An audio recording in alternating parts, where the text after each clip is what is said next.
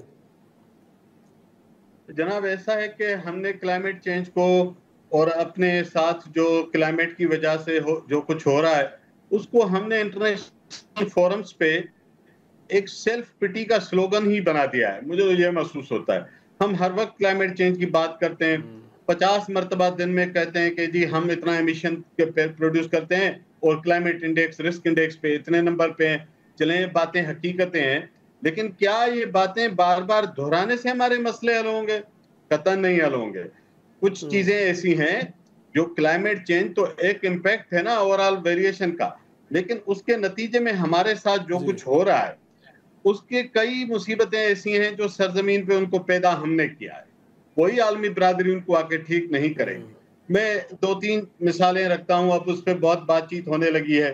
ابھی دیکھیں یہ لاکھوں لوگ جو بے گھر ہوئے ہیں ان میں سے بہت بڑی تعداد ایسے لوگوں کی ہے جو پانی کے راستوں میں ان کی بستیاں بنی ہوئی تھی, کہیں بند بنے ہوئے تھے. آج کل آپ نے سنا ہوگا کہ زمیندارہ بند ٹوٹ رہے ہیں. ذہن میں رکھیے گا کہ زمیندارہ بند دریا کے بیچ میں بنانا غیر قانونی ہے. زراعت اس کے بیچ میں اس طرح بند بنا کے سینکڑوں ایکڑز پہ کرنا وہ بھی غیر قانونی ہے. تو یہ جتنی چیزیں ہمیں ٹھیک کرنی تھی ہم وہ ٹھیک نہیں کرتے, پوچھتے ہمارے ٹھیک نہیں ہوتے. فلڈ مینجمنٹ کی ایڈوانس پلاننگ بھی خیر ہے, وہ آپ دیکھتے ہیں کہ جولائی کے بعد سارے صوبوں کی میں بات کر رہا ہوں وہ تب جاگتے ہیں جتنے ندی نالوں کے اوپر جتنا فارسٹ تھا اور دریاؤں کے بیچ میں وہ کوئی انٹرنیشنل کمیونٹی نے نہیں کاٹا, کلائمیٹ چینج نے بھی نہیں کاٹا, ہم نے کاٹا. ہزاروں ہیکٹرز پہ اس کی جو انلیگل صفائی ہے وہ پاکستان کے ہمارے اپنے کون کرتے ہیں, کس سے ڈکے چھپے ہیں. تو یہ سارے جو اس کے ہیزرڈ کو ڈیزاسٹر میں بدلنے کا کام ہے وہ ہم خود کر رہے ہیں, اس کا ذمہ ہمیں ہی لینا پڑے گا. اب تو ہمیں انڈیا سے بھی بہت بڑا تھریٹ ہے کہ وہاں سے بھی پانی روکا جا سکتا ہے, پانی کو ایز اے ویپن یوز کیا جا رہا ہے وہاں سے بھی. تو اب فیوچر میں ہمارے لیے واٹر مینجمنٹ کتنی ضروری ہے, اور اگر ہے تو پھر کن گراؤنڈز کے اوپر ہمیں آگے بڑھنا پڑے گا سر؟ دیکھیے جو انڈیا میں, بلکہ یہ تو آپ اس کو ذرا اگر غور سے سمجھیں گے تو یہ تو انڈین سائیڈز کے ڈیم سے جس نے ہمیں ڈبویا ہے. ہم کہہ رہے ہیں کہ ڈیم سیلاب سے بچاتے ہیں, لیکن وہاں کیا تھا, بہت بڑا ڈیم 9 ملین ایکڑ فٹ کا باکھڑا ڈیم ہے جو ستلج کے اوپر بنا ہوا ہے, تربیلا سے 1.5 گنا بڑا. اس کے بعد پونگ ریور, پونگ جو ہے وہ بیاس میں ہے اور وہ بھی 7 ملین ایکڑ فٹ کا ہے. پھر راوی پہ رنجیت ساگر ہے وہ بھی 2.1 ملین ایکڑ فٹ کا ہے. تو یہ سارے مل کے اگر 15 ملین ایکڑ فٹ کی سٹوریج نے سیلاب سے نہیں بچایا بلکہ ہمارے لیے مصیبت پیدا کر دی. اگر یہ ڈیم میں فرض کروں نہ ہوتے تو یہ فلوز ریگولرلی بہتے رہتے, اور اگر کوئی ویپنائزیشن ہوئی بھی ہے تو پھر وہ اسٹرکچر بھی وہاں پہ نہ ہوتا جو ویپنائز کرتا پانی کو. لیکن اگر آپ پچھلے 10 دنوں کا رین فال ڈیٹا دیکھیں, ہماچل پردیش اور اتراکھنڈ اور انڈین جموں کشمیر اور پنجاب اور ہریانہ کا, تو وہاں بہت غیر معمولی بارشیں ہوئی ہیں. ان کے ڈیم بھر چکے ہیں. اب یہ چاہے بھی, مودی تو کہہ رہا تھا میں پانی نہیں دوں گا نا, اب تو آپ دیکھیں وہ ایک قطرہ نہیں روک پا رہا, اتنا بڑا سیلاب آ گیا. تو ان حالات میں انڈین سائیڈ پہ جتنے بڑے یہ سیلاب بنیں گے, شدید بارشیں ہوں گی, وہ بہرحال کیونکہ دریاؤں کے بیچ کوئی سرحدیں نہیں ہیں تو وہ آئے گا ہمارے پاس. بے شک اس کو کوئی ریگولیٹڈ ویپنائزیشن کر رہا ہو یا نیچرل فلوز میں بھی, ہماری location being at downstream makes us vulnerable. صحیح, بہت شکریہ, بڑی تفصیل سے آپ نے ساری سچویشن کو ایلیبوریٹ کیا. ناظرین, آج کے پروگرام کا اختتام کرتے ہیں, اجازت دیجیے, خدا حافظ.